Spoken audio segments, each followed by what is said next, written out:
హనుమంతుడు అంటే మనం అందరం భావించే రూపం కోతి రూపం. ఆ కోతిని అంత మహిమాన్వితుణ్ణి చేసిన రాముడు. అలాగే శత్రువు విభీషణుడు, శత్రువు తమ్ముడు అయినా కూడా శరణంటే కాపాడాడు. అటువంటి మానవతా దృక్పథంతో, సార్వజనీనత ఉన్న ప్రేమతో రాముడు విలసిల్లాడు కదా. ఆ తత్వం ఈ మన అట్లాంటాలో మీరు నిర్మించబోయే దేవస్థానం తరఫున ప్రచారం అవుతుందా స్వామి?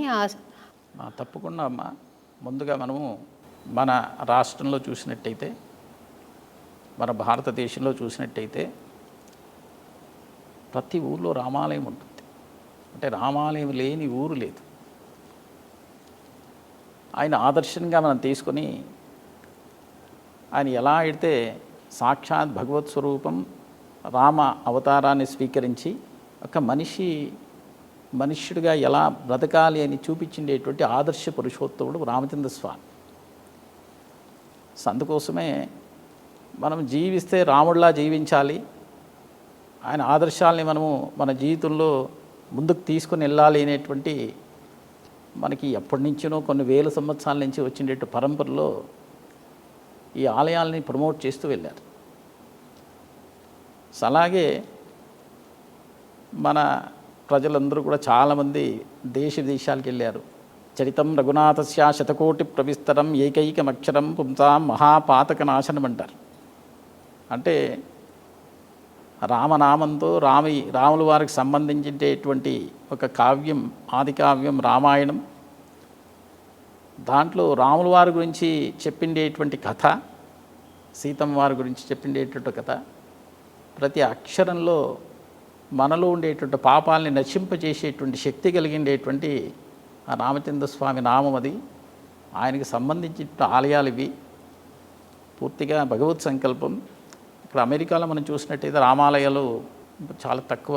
సో దానికోసమే అక్కడ రాముల ఆలయం మనకు కావాలి అనే సంకల్పమైంది. అంతేకాకుండా మేము దాదాపు ఒక 5 సంవత్సరాల నుంచి గురుకులం ఉంది, విష్ణుచిత్త గురుకులం అని. సో 5 సంవత్సరాల నుంచి పిల్లలకి పెద్దలకి అందరు కూడా ఈ రామాయణం ప్రతిరోజు చదువుతాను. ఈ విష్ణుచిత్త గురుకులం అమ్మ ఈ ఆలయం తరపున నడుపుతూ ఉండేటువంటి ఒక విష్ణుచిత్త గురుకులం. మీరు రాముల వారి గురించి మీరు ఎలా అలా ఒక ఆదర్శాన్ని ఆయన దీన్ని తీసుకుని వెళ్తున్నారో అని అడిగడానికి చెప్తున్నటువంటి ఇదమ్మా. అది 2020 మార్చ్ నెలలో రామాయణం చదవడానికి ప్రారంభించాం కోవిడ్ సమయంలో. అంటే ప్రపంచం అంతా కూడా చాలా భయంతో కూడిండేటువంటి వాతావరణం అది. అసలు కోవిడ్ అంటేనే భయపడుతూ ఉండేటువంటి, ఇంట్లో నుంచి బయటకు కూడా రానటువంటి సమయం అది. మా ఒక గ్రూప్లో ఉండేటువంటి ఒక డివోటీ, ఒక భక్తుడికి ఈ కోవిడ్ వచ్చింది. ఆయన కార్డియాలజిస్ట్ యాక్చువల్లీ. ఆయన వెంటిలేటర్కి వెళ్ళిపోయాడు. ఇంకా ఎంత భయపడుతున్నారు అంటే, ఇంకా వాళ్ళు కాల్ చేసి ఇలా అయింది పరిస్థితి, చాలా భయపడుతూ ఉన్నారు, ఇంకా స్వామివారి ఒక ఆశీస్సులు కావాలి అనేటువంటి ఒక విషయం చెప్పినప్పుడు మేము ఇమ్మీడియట్గా ఒక గ్రూప్ క్రియేట్ చేసి రామాయణం సుందరకాండని ప్రారంభం చేశాం. అప్పుడు ప్రారంభం ఏంటేటువంటిది అది నిత్య నిరంతర రామాయణ పారాయణ సేవగా మారింది. అంటే ఒక్కరోజు ఆగకుండా 5 సంవత్సరాల నుంచి రామాయణాన్ని చదువుతున్నాం. అంతేకాకుండా పిల్లలకి వీకెండ్స్ అంటే Friday, Saturday, Sunday so 1 hour Ramayanam చదివిస్తున్నాం. సో ఇలా మా రాముల వారి గురించి ఆలయమే కాకుండా ఆయన ఆదర్శ ఒక తత్వాల్ని ఇవన్నీ మనము తలుచుకుంటూ, సో మనకి ఏది మనము ఆ విషయాన్ని అర్థం చేసుకున్నారో దాన్ని తలుపుతూ ముందుకెళ్తూ ఉండేటువంటి అద్భుతమైనటువంటి ఆలయం ఆ విష్ణుచిత్త గురుకులం అమ్మ. సంతోషం స్వామి. ఇటీవల నేను చిన్న వీడియో చూశాను స్వామి. ఒక అమ్మాయి బీచ్లో కూర్చునుంది, సముద్రం వస్తుంది. చాలా ముందుకు వచ్చింది. వెనక్కి వెళ్ళిన తర్వాత శ్రీరామ అని రాసింది. ఆ నామాన్ని అంచుల వరకు వచ్చి వెనక్కి వెళ్ళిపోయింది సముద్రం. మళ్ళీ వెనక్కి వెళ్ళిపోయిన తర్వాత ఇంకా ముందుకెళ్ళి శ్రీరామ అని రాసింది. అంతవరకే వచ్చి వెనక్కి వెళ్ళిపోయింది. చాలా ఆశ్చర్యంగా చూశాను. అంతేకాకుండా నేచర్ క్యూర్ అని ఒక చిన్న పుస్తకం ఉంది స్వామి. ఆ పుస్తకంలో జ్వరము ఇలాంటి దైహిక అస్వస్థత ఏదన్నా వచ్చినప్పుడు రామనామాన్ని మందుగా ఆయన ప్రపంచించాడు స్వామి. అటువంటి రామనామాన్ని మీరు ఉపాసన చేస్తున్నారు కదా, ఎప్పుడు అయినా మీ అనుభవంలో ఈ రామనామం, ఈ కోవిడ్ అందరికీ సంబంధించింది, మీ వ్యక్తిగతంగా రాములవారి నామం, రాములవారి రూపం ఏ విధంగా మీకు అనుభూతినిచ్చింది, ఏదైనా మహిమ జరిగిందా శ్రోతలకు ఒకసారి తెలియజేస్తే నేను కూడా వారితో పాటు విని ధన్యురాలను అవుతాను. తప్పకుండా అమ్మా. ఎత్ర ఎత్ర రఘునాథ కీర్తనం తత్త తత్త కొత మస్తకాంజలిం భాష్వపారి పరిపూర్ణలోచనం మారుతిన్నమద రాక్షసాంతకం అంటారు. ఎక్కడైతే రామనామం జపిస్తామో పఠిస్తామో ఆ శబ్దాన్ని వినిన వెంటనే ఆంజనేయ స్వామి ప్రత్యక్షమవుతారు. అది మనకు ఒక రక్ష. పూర్తి నమ్మకంతో రామనామాన్ని జపిస్తూ భజిస్తూ ఉండే వారి దగ్గరికి ఏ దుష్టి శక్తులు రాదు అనేటువంటిది ప్రత్యక్షంగా ఒక నిదర్శనాలు మాకు ఎన్నో జరిగాయి. దాదాపు మేము రోజు సంకల్పాలు చేస్తూ, ఎవరైతే కోవిడ్ వచ్చి బాధపడుతున్నారో వాళ్ళన్నీ సంకల్పాలు చేస్తూ రామానుగ్రహం కావాలని ప్రార్థన చేస్తూ రామాయణం ప్రారంభించేవాడు. ఒక్క డివోటీతో ప్రారంభమయ్యేది. దాదాపు కొన్ని వందల మంది యాడ్ అయ్యారు దాంట్లో. అంటే కోవిడ్ రాగానే గురువుగారు కాల్ చేయడం, మన వాలంటీర్స్ కాల్ చేయడం, ఆ నేమ్స్ ఇవ్వడం, గోత్రనామాలు ఇవ్వడం, ఇలా చదువుతూ వెళ్ళామమ్మా. పూర్తిగా అందరినీ సంరక్షించారు భగవంతుడు. ఎవరు మనకి ఒక బ్యాడ్ న్యూస్ కానీ దాని నుంచి మనకి ఎప్పుడూ రాలేదమ్మా. అంతేకాకుండా ఈ ఒక ఆలయం కోసంగా సీతారాముల వారి కళ్యాణం 1000 కళ్యాణాలు ఒక సంకల్పం. మొత్తం అమెరికా ఒక ప్రదక్షిణ చేశారమ్మా. 32 సీటర్స్ వెహికల్ అది. రామరథం అని దాని పేరు పెట్టాం. ఒక మొబైల్ టెంపుల్గా చేసుకొని ఊరూరికి ఇంటింటికి కళ్యాణాలు చేస్తూ వెళ్ళాం. కొన్ని లక్షల మైళ్ళు డ్రైవ్ చేస్తూ వెళ్ళాను. ఒక చిన్న అబ్స్ట్రక్షన్ ఎక్కడా రాలేదు. ఒక జలుబు కానీ ఒక జ్వరం కానీ ఇలాంటివి కూడా అసలు నా దగ్గరకు రాలేదు. ఎందుకంటే ఇది ఒక దీక్షతో ఒక రామకార్యం చేస్తూ ఉండే సమయంలో ఖచ్చితంగా ఆంజనేయ స్వామి మనతో సంరక్షణ చేస్తాడు అనే దానికి ప్రత్యక్ష నిదర్శనమమ్మా. రామమయం కావాలి. మనకేదో సమస్యలో బాధలు వచ్చినప్పుడు కళ్ళు మూసుకొని రామ ధ్యానం చేస్తే పూర్తిగా హనుమ రక్ష చేసే దీంట్లో సంశయమే లేదు. జై శ్రీరామ్. సంతోషం స్వామి.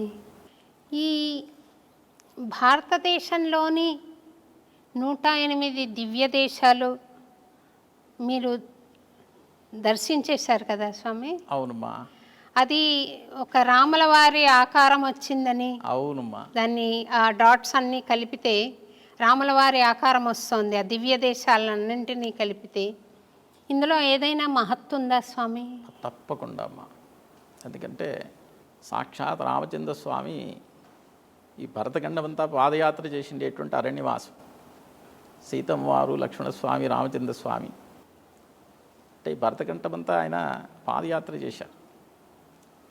అంతేకాకుండా 2016లో భద్రాచలం నుంచి మనకి ఈ ఆలయం కోసంగా ఉత్సవమూర్తుల్ని విశేషంగా పూజలు చేసి, ముందుగా గోదావరి నదిలో అభిషేకాలు చేసి, తర్వాత ఆలయంలో పూజలు చేసి శ్రీరామనవమి అంటే 2016 ఏప్రిల్ 15వ తేదీ మనకి ప్రసాదంగా అందించారమ్మా. మేము 10 మంది అర్చక స్వాములు చాలా ఎలా అంటే మా జన్మ ధన్యమైపోయింది అనే దీంతో చాలా సంతోషంగా స్వామివారిని స్వీకరించాం. ఇంకా వాళ్ళ సంకల్పం ఏంటంటే అమెరికాకి పోకముందు మొత్తం 108 దివ్య దేశాలు సందర్శించి అమెరికాకి వెళ్ళాలి అనేటువంటి సంకల్పమైంది. అప్పుడు మేము ఒక 22 సీటర్స్ బస్సు హైర్ చేసుకుని దాంట్లో ఫ్రంట్లో ఒక 12 సీట్స్ తీసేసాం. స్వామివారి మంటపం చేసుకున్నాం. అన్ని గ్రోసరీసు తర్వాత అన్నీ బస్సులో నింపుకున్నాం. 2 డ్రైవర్లు డే అండ్ నైట్ ఎక్కడ ఆగకూడదు అనేటువంటి సంకల్పం, తొందరగా పూర్తి చేయాలి యాత్ర అనేటువంటిది. భద్రాచలం నుంచి ప్రారంభమైంది. భద్రాచలం నుంచి ముందుగా మనం అహోబిలం అంటే మనకి 108 దివ్యదేశాలు అంటే సాక్షాత్ ఆ మహావిష్ణువుకి శ్రీమన్నారాయణకి సంబంధించేటువంటి క్షేత్రాలు ఇవన్నీ కూడా కొన్ని వందల వేల సంవత్సరాల నుంచి ఉండేటువంటి ఆలయాలు. ఈ 108 దివ్యదేశాల్లో మనం 106 దివ్యదేశాలని మనం శరీరంతో చూడగలం. ఇక 2 దివ్యదేశాలు అది పరమపదం వైకుంఠం అంటాం, పాలసముద్రం ది ఓషన్ ఆఫ్ మిల్క్ అంటాం క్షీరసాగరం. ఈ 2 దివ్యదేశాలకు మనం శరీరంతో మనం చూడలేము. ఇంక మిగతా దివ్యదేశాలన్నీ కూడా భద్రాచలం నుంచి ప్రారంభించి అహోబిలం, తిరుపతి, శ్రీరంగం, సో తర్వాత తమిళనాడులో ఉండేటువంటి ఒక దాదాపు 80% ఆఫ్ దివ్యదేశంస్, అక్కడి నుంచి కేరళ నుంచి గుజరాత్, సో గుజరాత్ నుంచి ఉత్తరప్రదేశ్, ఉత్తరాఖండ్, సో మనకి 105 దివ్యదేశాలు భారతదేశంలో ఉంటే ఒక్క దివ్యదేశం నేపాల్లో ఉంటుంది. ఇవన్నీ కూడా సందర్శన చేసి, సో మీరు ఏ నది పేరు చెప్తారో చెప్పండి, గంగా, తుంగ, యమున, గోదావరి, సరస్వతి, ఏ నది పేరు చెప్పినా ఈ నదులన్నీ ఏదో ఒక దివ్యదేశంలో పారుతాయి. అంటే ఈ స్వామివారి పరివారం అన్ని నదుల్లో అభిషేకాలు స్వీకరించారు, అన్ని ఆలయాల్లో పూజలు చేసుకున్నారు. కన్క్లూజన్ ప్రేయర్సు నైమిషారణ్యంలో చేశాను. సో నైమిషారణ్యంలో చేసి అక్కడి నుంచి భద్రాచలంకి వచ్చాను. సో మనకి ఈ డివోటీస్ గ్రూప్ ఒక 200 ఫ్యామిలీస్ సపోర్ట్ చేశారు అప్పుడు ఈ దివ్యదేశ యాత్రకి. సో ప్రతిరోజు ప్రతి క్షేత్రంలో ఈ అభిషేకాలు చేసేటప్పుడు కానీ, పూజలు చేసేటప్పుడు కానీ, ఆ స్థల పురాణం కానీ, గోపురం పేరు కావచ్చు, పెరమాళ్ పేరు కావచ్చు, పుష్కరుని పేరు కావచ్చు, ప్రాకారం పేరు కావచ్చు, ఇవన్నీ వేరే వేరే పేర్లతో ఉండేటువంటిది ఒక డిస్క్రిప్షన్ చిన్నగా పెట్టి పంపిస్తూ ఉంటుంది. అందరూ కూడా సో 100% వ్యూస్తో దాన్ని చూసుకొచ్చారు. అలా పూర్తి అయిన తర్వాత వాళ్ళు ఒక మ్యాప్ గీస్తూ వచ్చినప్పుడు మాకు రాములవారి దర్శనమైంది. ఇక దీనికంటే నిదర్శనం ఏం కావాలి చెప్పండి. ఏదైతే రాములవారితో ప్రయాణం చేసి దివ్యదేశ యాత్ర పూర్తి అయిన తర్వాత ఒక మ్యాప్ రాములవారి దర్శనం ఇచ్చింది కాబట్టి సో పూర్తిగా వాళ్ళ అనుగ్రహంతో అది మాకు దర్శనం ఇచ్చారు అని మేము పూర్తిగా నమ్మకం మాది. 106 దివ్య దేశాలు దర్శించిన తర్వాత రాములవారి దర్శనమైంది. అవునమ్మా, అవును. అంటే ఇప్పుడు మనకు మీరు మ్యాప్ అన్నారు కదా, సో మ్యాప్ ఎలా వచ్చిందంటే ఇక్కడ చూడండి, సో రాములవారు ధనుస్సు పట్టుకొని నిలబడుకుంటే ఎలా ఉంటుందో ఆ షేప్తో మనకి దర్శనం ఇచ్చారమ్మా. సో ఇంక పూర్తిగా నాకే కాదమ్మా, మొత్తం అందరికీ మన అందరికి కూడా దర్శనం ఇచ్చిండేటువంటి అద్భుతమైనటువంటి ఒక అనుభూతి అమ్మా ఇది. ఇంకా 2 దివ్య దేశాలు ఉన్నాయన్నారు. ఒకటేమో వైకుంఠము, మరొకటి స్వామి క్షీరసాగరం అమ్మ, పాలసముద్రం అంట. క్షీరసాగరంలో నారాయణమూర్తి పడుకున్నది. అవునమ్మా. ఆ 2 మనోనేత్రంతో దర్శించవచ్చేమో కదా స్వామి. మనోనేత్రాలతో మనం దర్శించవచ్చు. మనోనేత్రాలతో ఇప్పుడు క్షీరసాగరాన్ని మనం కల్పన చేసుకుని స్వామివారిని దర్శనం చేసుకోవచ్చుమ్మా. సో వైకుంఠం కూడా అలాగే దర్శనం చేయొచ్చుమ్మా. కాకపోతే మనకి ఏంటంటే మన శరీరంతో ప్రత్యక్షంగా స్వామివారి దర్శనం కాదు, చర్మచక్షులతో చూడలేము. చూడలేము.